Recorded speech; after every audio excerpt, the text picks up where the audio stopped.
Musiqi tarixində elə adlar var ki, onların yaradıcılığı zamanın sərhədlərini aşaraq nəsilləri bir-birinə bağlayır.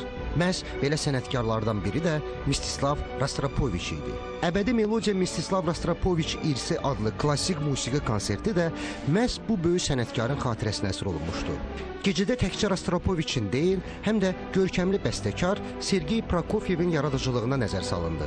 İki dahi sənətkarın dostluğu və musiqi dünyasına bəxş etdikləri irs tamaşaçılara təqdim olundu. Bugün muzeyimizdə Mstislav Rostropovich'in anım günü, eyni zamanda da görkəmli rus bəstəkarı pianoçu Sergey Prokofievin doğum gününü qeyd edirik. Bu iki şəxsin, dahi şəxsin bir arada anmaq, onları qeyd etmək ona görə bizim üçün vacibdir ki, hər iki düha musiqi, violonçel musiqisi tarixində silinməz iz qoymuşdular. Sergey Prokofiev Mstislav Rostropovich'in ifasını dinlədikdən sonra onun texniki ustalığına, emosional dərinliyinə vurulmuş və violonçel üçün yazdığı əsərləri daha da professionallaşdırmağa başlamışdır. Bir violonçel ifaçısı və güclü vətəndaş mövqeyi ilə o, azadlıq uğrunda mübarizə aparan xalqlar, o cümlədən Azərbaycan və Litva arasında güclü bir bağ yaratdı. Bugün Leopold və Mstislav Rostropovichlərin ev muzeyində keçirilən xatirə konsertində iştirak etməkdən çox məmnunam.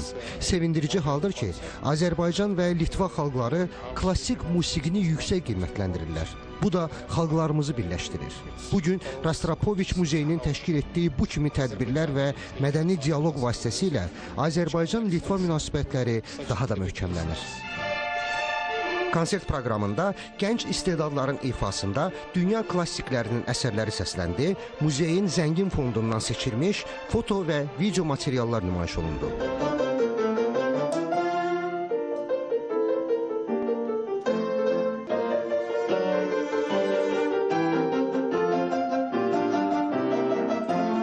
Bu konsertdə İncəsənət Gimnaziyasının istedadlı, bacarıqlı şagirdləri iştirak edəcəklər. Bu şagirdlər müxtəlif respublika və beynəlxalq müsabiqələrdə, festivallarda uğurla çıxış etmişlər, Azərbaycanı layiqincə təmsil ediblər. Düşünürəm ki, belə tədbirlərin keçirilməsi çox təqdirə layiqdir.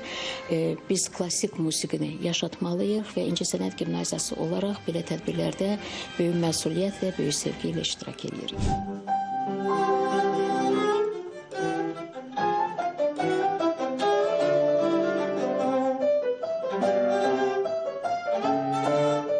Bugün mən Wolfgang Amadeus Mozart'ın sonatasını ifa edəcəm və Alfredo Piatti'nin Tarantellasını.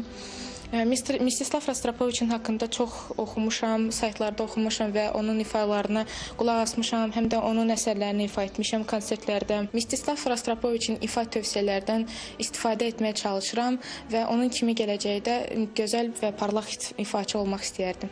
Mən bugün burada Prokofievin arfa adlanan prelüdiyasını ifa edəcəm. Bildiyimiz kimi Prokofiev Rostropovich'in sevimli bəstəkarı olub və məhz buna görə mən burada Prokofievin arfa adlanan prelüdiyasını ifa eləməyə qərar elədim.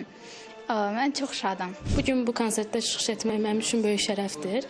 Dahi Rostropovich dünya bəstəkarlarının əsərlərini ilk ifaçılarından olmuşdur və Sergey Prokofiev də bu bəstəkarlardan biridir. Mən bugün Sergey Prokofievin ikinci fortepiano sonatasını ifa edəcəm. Bu tədbir sadəcə bir konsert deyildi. Bu, musiqinin yaddaşla qovuşduğu, keçmişin bugünə səsləndiyi xüsusi bir görüş oldu.